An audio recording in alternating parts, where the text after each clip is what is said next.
Ghost Recon Breakpoint is shit. There's no two ways about it. There's no debating the fact it's shit. It's boring, repetitive, drab, ugly, bug-ridden. It's basically The Division 2 in the woods, released only a matter of months after The Division 2. And also, it's exactly like The Division 2, but shit. Ubisoft took Ghost Recon Wildlands, turned it into yet another dreary looter-shooter live service, stuffed microtransactions so far up its arse they were spilling out of its mouth, called it Ghost Recon Breakpoint, and kicked it out into the cold, cold world to die. It's not like the game had earned any goodwill before launch either, having pay-to-win microtransactions in it before Ubisoft panicked at the last minute and took out the ability to buy skill upgrades, although the game was still, like many Ubisoft AAA games, absolutely riddled with opportunities to give Ubisoft even more money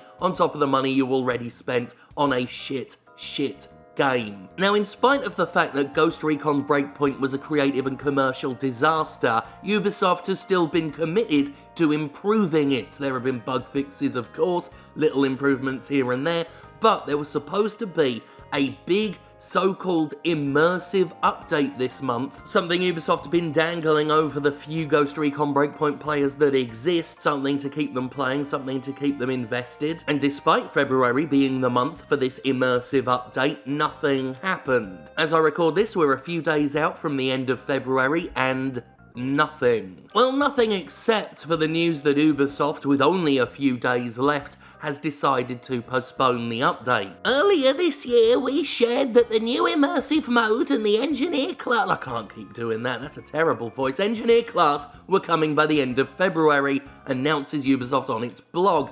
After careful consideration by our development team, we have decided to move their release. Our objective with the new immersive mode is to provide an impactful update to the game using your feedback as the foundation.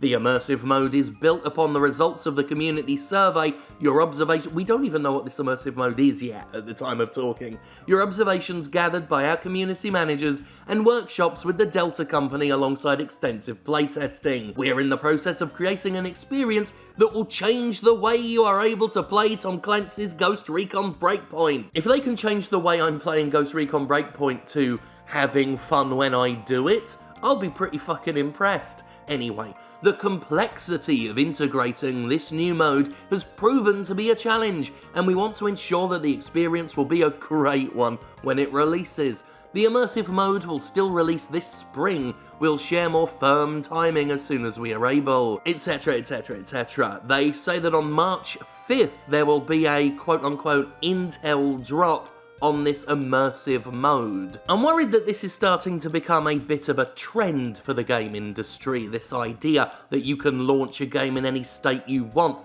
and then promise some big update that will completely change the way the game works. Or at the very least, promises to significantly overhaul, update, and improve the complete waste of space that was launched. The practice is not new. I remember Hydrophobia Prophecy being this vastly updated version of the original Hydrophobia, though it didn't really stop it being a bad game. No Man's Sky, of course, was one of the biggest high-profile overhauls we've ever seen, introducing that big Megapatch a year after launch that gave it content and points of interest. You know, some things that would have been nice in the game initially. Fallout 76 has just been a perpetual clown show and is due to get its own Wastelanders update that will also add content and points of interest and NPCs and basically Fallout stuff. Fallout 76 is getting an update that puts some fucking Fallout in it. And of course, most recently, BioWare announced that Anthem would be getting its own major overhaul. And it's going to be interesting to see what they do with that dull affair to make it worth re-downloading, or indeed re-acknowledging the existence of. It just seems that quite a few large-scale AAA failures think they can get another crack of the whip, all want that second lease of life, that second chance that a game like No Man's Sky got. And I am a little bit apprehensive about this whole idea. Most specifically, I'm apprehensive about game publishers getting too comfortable with this concept. The way they got really comfortable with the idea of day one patches,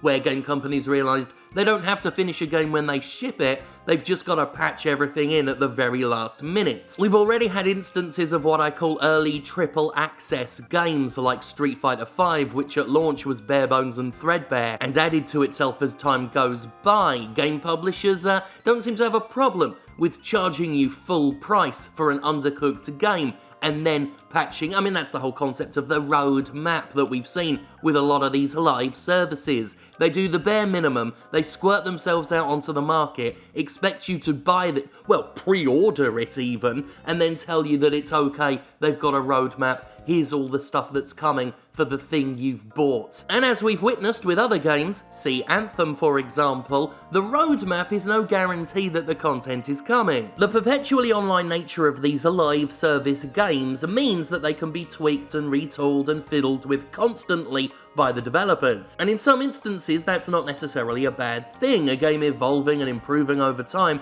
isn't a bad concept. But there is a difference between releasing a good game, a quality game, and improving it, versus releasing an unfinished, content-bereft, mediocre piece of crap, and then spending months trying to drag it into the realm of basic acceptability. And that's the comfort level I'm worried about with publishers, them getting too cozy with the idea that they don't have to ship anything of quality at launch, an idea that they're already a bit too familiar with and have been for many, many years. And as we've seen with Ghost Recon Breakpoint, pushing some half-baked nonsense through the door doesn't exactly guarantee commercial success. As we can see in a story from way back in October of last year, Ghost Recon Breakpoint did not perform how Ubisoft would like it to perform. Now we see this with AAA games all the time. They're always performing below expectations because every publisher seems to expect that every single game they release will bring them the moon on a stick. But it does seem that the disappointing performance of Breakpoint was significant. In fact, Ubisoft CEO Yves Guillemot said that Breakpoint's changes to the Ghost Recon formula were strongly rejected by a significant portion of the community.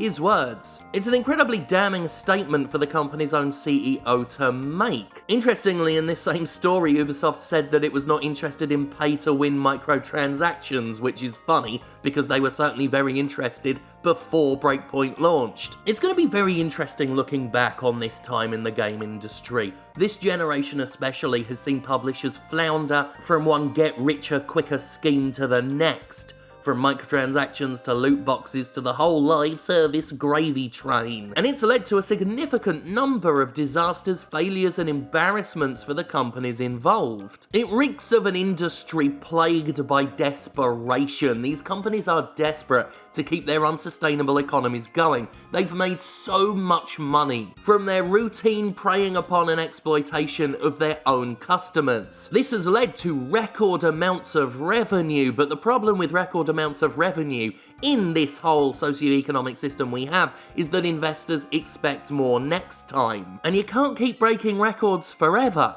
And once you stop doing that, investors get scared, the value goes down, the companies panic, and then they latch on to ever more wild, zany, get-rich-quick schemes, latch onto new business models, new genres, regardless of experience, knowledge, or market share, justifying their encroachment into these new areas. Something we've seen in this mass adoption of the live service concept, and the subsequent embarrassments we've seen with a number of games. And as Ubisoft has found out, it's actually pretty difficult to suddenly completely change the way an entire game works, to turn something as dreary as Ghost Recon Breakpoint and make it, in their words, immersive.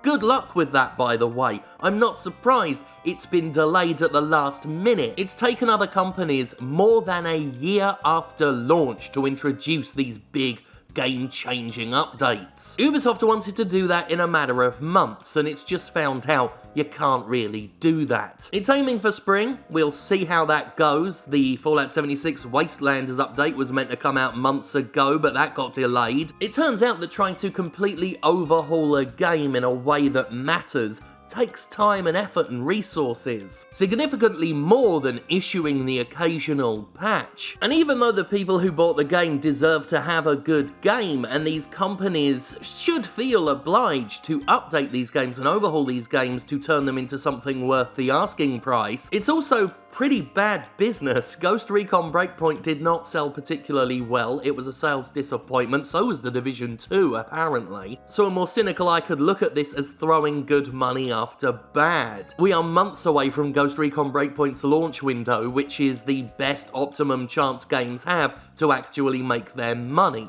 Will this update suddenly bring the world around and bring everyone back to the Ghost Recon fold? I don't think so. We will see, of course. Ubisoft is not in a particularly enviable position right now with Ghost Recon Breakpoint, but it is a position that Ubisoft willfully put itself in, so fuck 'em.